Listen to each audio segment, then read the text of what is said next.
ما باورمند هستیم که با تطبیق شدن پروسه صلح نقش نیروهای قهرمان امنیتی و دفاعی افغانستان در پاسداری از صلح و امنیت بوده و بیشتر خواهد شد. ولسمشر محمد اشرف غنی ته افغان سولې په تړاو وویل چې افغانان سوله غواړي او سوله ورته لومړیتوب لري. ولسمشر همداراز خپلو خبرو کې وویل چې سوله باید د افغانانو په مالکیت ترسره شي او د سولې بندې دروازې ورته د منلو وړ نه دي. ولسمشر ویلي چې روانه جګړه کې له دواړو لوریو افغانان وژل کیږي او د دې خونړۍ جګړې د پای ته رسولو لپاره به د دوی هڅې رنګ راوړي.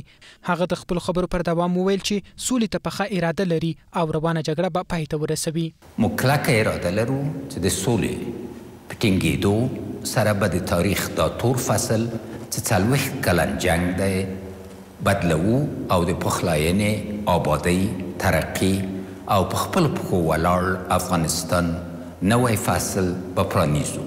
ولسمشر همداراز وویل چې د ځینو هیوادونو د انزوا او د ځینو هیوادونو د مرستې جلبولو طرحه یې تیر کال د امریکا دولت ته وړاندې کړې ده.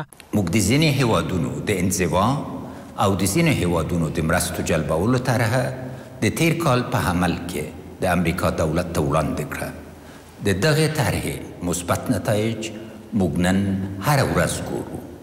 د تروریزم د حامیانو له منزوي کېدو څخه تر اوربنده او بیا ملت ته د سولې د پلان د وړاندې کولو پورې دا ټول هغه ابتکارات او اقدامات دي چې د افغانستان د اسلامي جمهوریت دولت لخوا ترسره شوي دي چې د افغانستان د 40 کلن بحران د ختمولو په لار کې سابقه نه لري. ولسمشر وویل افغان حکومت ډېرې لاسته راوړنې لري چې په 40 کلن تاریخ کې ساری نه لیدل کیږي. هیڅ افغان نه غواړي چې د دوی په خاوره کې بهرني ځواکونه د اوږدې مودې لپاره پاتې شي. خو اوسنی حضور د یو ضرورت په اساس دی او په دې ضرورت همیشه غور شوی او کیږي چې د بهرنیو ځواکونو شمیر باید څومره وي او موږ هڅه کوو چې دغه شمیر د یو منظم پلان په اساس 0 ته راټیټ شي.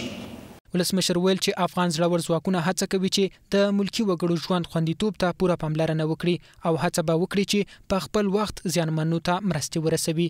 ولسمشر همداراز وویل طالبان 2 انتخاب لري. لومړی دا چې لازم ملت سره به په یوه غږ یوځای کیږي او یا به د پردیو د اهدافو د تطبیق وسیله ګرځي.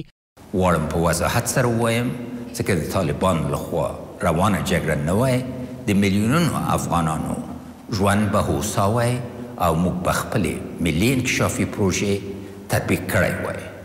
نو طالبان 2 انتخاب لري.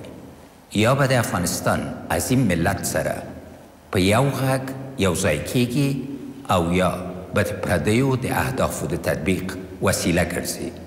د طالبانو لخوا تاوتریخوالی او د جنگ دوام د قوي دولت د جوړېدو مخه نیسي او دا د افغانستان د بهرنیو دښمنانو غوښتنه هم ده.